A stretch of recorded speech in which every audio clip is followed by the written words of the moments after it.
কৈলাস শহরে দাঁড়িয়ে সিপিআইএম রাজ্য সম্পাদক জিতেন্দ্র চৌধুরী কংগ্রেসকে নিশানা করে তার বক্তব্য রেখেছেন। এই বক্তব্য আপনারা শুনেছেন। অনেকের কাছে বিষয়টি নিয়ে প্রশ্ন উঠেছে কিংবা প্রশ্ন অনেকে তুলেছেন। আমরা সেদিক দিকে যাচ্ছি না।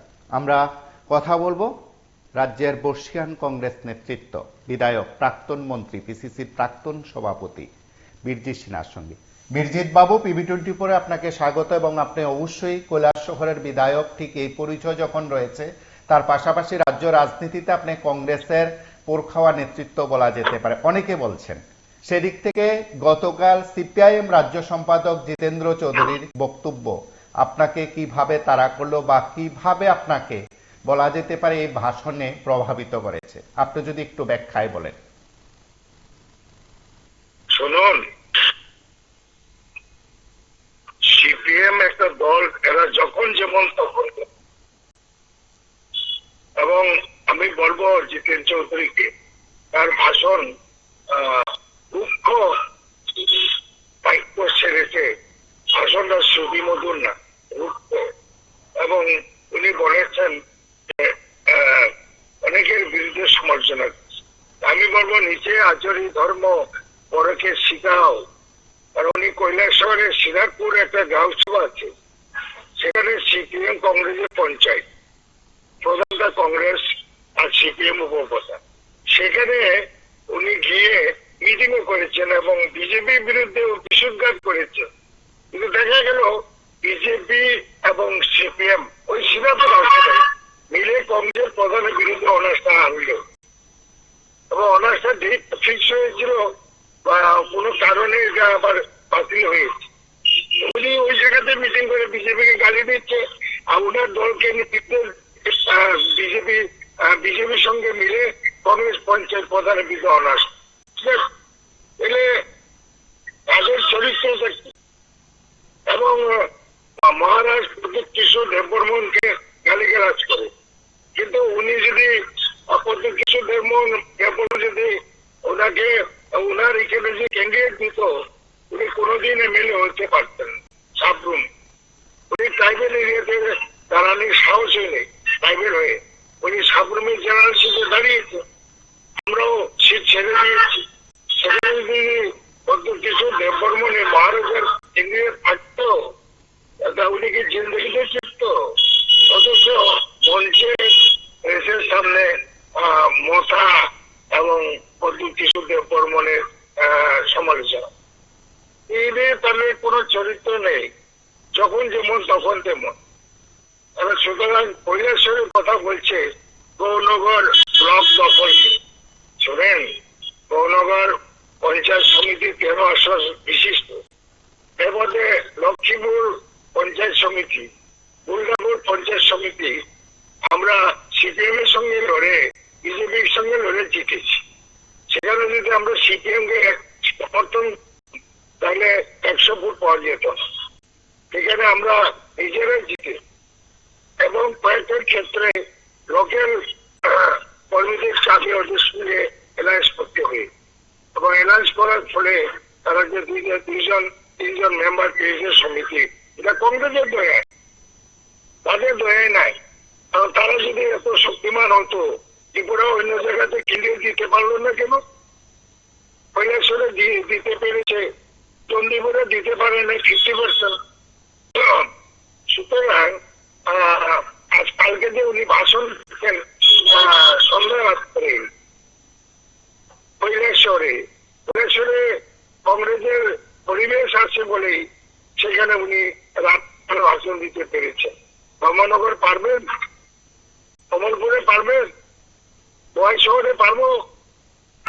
এটা হচ্ছে কংগ্রেসের দয়ায়, সিপিএম এর দয়ায় আমরা চলি না।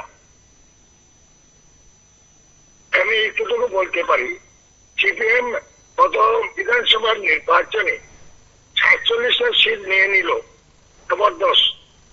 পেল কত পার্সেন্ট? অনলি 24%। আর কংগ্রেস কম সিটে দাঁড়িয়েও 39%, রুলিং বিজেপিও 39%। আইপিএফটি যুক্ত হয়ে রুলিং পার্টি পেয়েছে 40%, কংগ্রেস 39%, আর সিপিএম 24%। সুতরাং ত্রিপুরার মানুষ সিপিএম কে আর পছন্দ করে না, কারণ 10,323 তার পাপের ফল। 10,323 পাপের ফল। দীর্ঘদিন প্রাইমারি স্কুলের টিচার ছিল না, লেখাপড়া বন্ধ হয়ে গেছিল, তাই দিয়েছে বেআইনি ভাবে দিয়েছে। 2009 আগে তো ওই 10,300 যুবককে চাকরি দিতে পারতো। 2009 পরে যখন ভারতবর্ষে আইন লাগু হয়েছে, তারা ইচ্ছাকৃত ভাবে দিয়ে। অর্থাৎ আমি একটা স্লোগান দিই, টাকা রুটি আদা ভাত ইনকলাব জিন্দাবাদ, কাউকে পেট ভরে দিতে পারে না। এই যে জিআরএস টিচার গুলো আছে, তখন কেন্দ্রের কংগ্রেস সরকার সব রাজ্যে সেই কি বলে সর্বশিক্ষার টিচার নিয়োগ করার জন্য নির্দেশ এসছে, টাকা দিয়েছে। দিল্লি থেকে কংগ্রেস সরকার, ওরা কি করলো, একজনের বেতনের টাকায় 3 জনকে চাকরি দিচ্ছে। এটাকে আমি বলি আধা রুটি আধা ভাত ক্লাব। আর এটা তারা আমলে যে রেগুলার করে যেতে পারতো, দিল্লি থেকে প্রেশার দিচ্ছে কংগ্রেস সরকার রেগুলারের ব্যবস্থা করো। আসাম, মণিপুর সব জায়গায় হয়েছে, এক্সেপ্ট ত্রিপুরায় সিপিএম এ সেই সর্বশিক্ষা টিচার করে রেগুলার করে যায়নি, এবং যাই দিয়েছে একজনের বেতনে 3 জনকে চাকরি দিয়েছে। সুতরাং আমরা কি বলবো, মানুষ তিক্ত অভিজ্ঞতা আছে কমিউনিস্ট, এবং একটা স্লোগান আছে যে দ্রৌপদী গুন্ডা মিয়ার খুন সিপিএম এর চাল, অপপ্রচার দৌলবাদী গুন্ডা মিয়ার খুন সিপিএম এর চাল। এটা আর কি বলবো আমি ভাই। দলের তরফে নিশ্চয়ই বিষয়টি নিয়ে আলোচনা হয়েছে, আপনার কাছে অনেক নেতৃত্ব কার্যকর্তা বা বলতে পারেন যারা আছেন আপনার এখানে জনপ্রতিনিধি, তারাও বলছেন।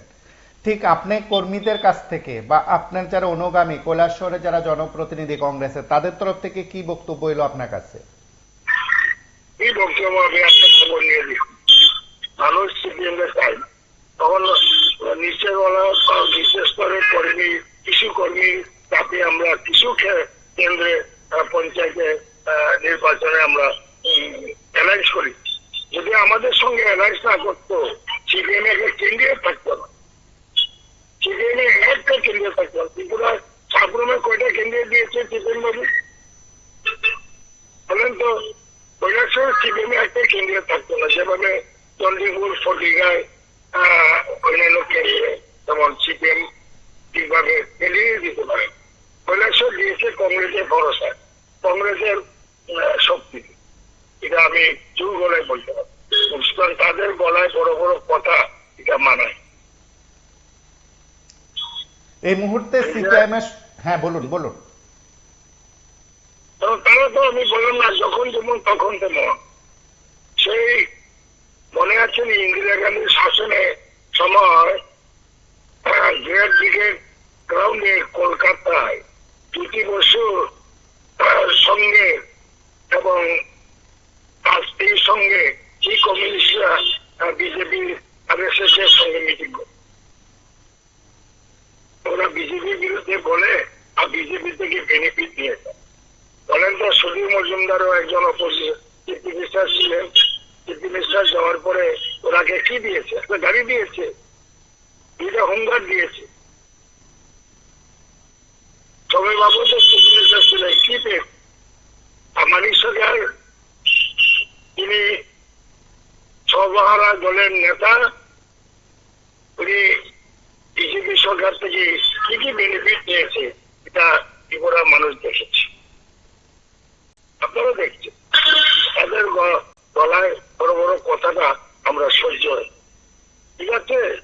ঠিক এই সময়ের মধ্যে কি সিপিএম এর সঙ্গে কংগ্রেসের সম্পর্ক, রাজনৈতিক সম্পর্কের কথা বলছি, বা কংগ্রেসের সঙ্গে সিপিএম এর সম্পর্ক, সেটা ইতি টানছে রাজ্য রাজনীতিতে? এর সম্পর্ক অথবা 2023 এরা ব্ল্যাকমেইল করেছে কংগ্রেস, 47টা সিট নিয়ে নিয়ে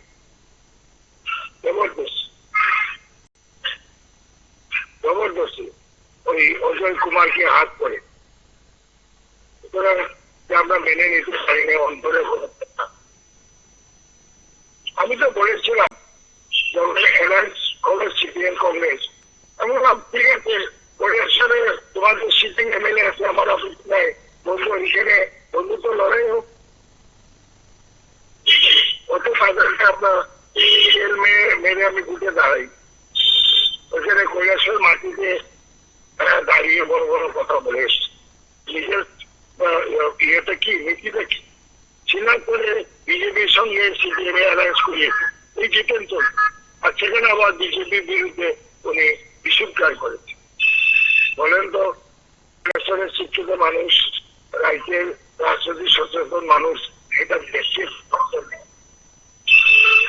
রাজার বিরুদ্ধে প্রতিবেশী মুসলমান বিরুদ্ধে বিশুদ্ধার করে, আর সাগরমে প্রদুত বাবুকে বা প্রদুত কিশোরকে দয়া বিখ্যাত চেয়ে ওখানে কেন্দ্রীয় দিল।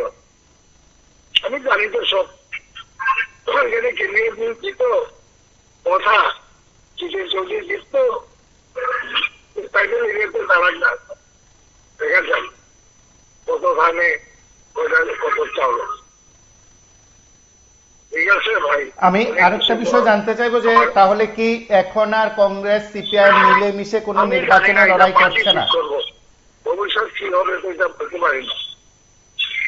অবশ্যই আমি তো নীতি নির্ধারণ করার মালিক না, আমি কংগ্রেস কর্মী হিসাবে আমার বক্তব্য আছে। অবশ্যই অসংখ্য ধন্যবাদ আপনাকে। কি করবে না অবশ্যই অসংখ্য ধন্যবাদ আপনাকে। আমরা কথা বললাম কংগ্রেস নেতা বীরজি সিনহার সঙ্গে আগের দিন সন্ধ্যা রাতে, সেখানে বা বিকেলে সিপিআইএম রাজ্য সম্পাদক জিতেন্দ্র চৌধুরী কৈলাস শহরে দাঁড়িয়ে বলতে পারেন বীরজি সিনহা রাজনৈতিক গড়ে দাঁড়িয়ে কংগ্রেসকে নিশানা করে বক্তব্য রেখেছেন। আর সেই বক্তব্যের জেরে কিছুক্ষণ আগে থেকে কংগ্রেসের বিভিন্ন স্তরের নেতৃত্ব এই বিষয়গুলো নিয়ে কথা বলছিলেন। আমরা সেদিক থেকে সরাসরি আমাদের স্টুডিও থেকে কথা বলি কংগ্রেস নেতা বিধায়ক বীরজি সিনহার সঙ্গে। তিনি কি বলছেন আপনারা প্রত্যেকে শুনেছেন, আরো একবার শুনবেন। এবং অবশ্যই এই বিষয়গুলো নিয়ে আপনারা যারা ভাবেন, রাজনৈতিক মত নিয়ে যারা মতামত যারা দেন, তারা অবশ্যই আমাদের এই মাধ্যমগুলোতে আপনাদের প্রতিক্রিয়া জানাবেন, পোস্ট করবেন, আপনাদের বিষয়গুলো অবশ্যই তুলে ধরবেন। আপনারা সঙ্গে থাকুন, দেখতে থাকুন PB24।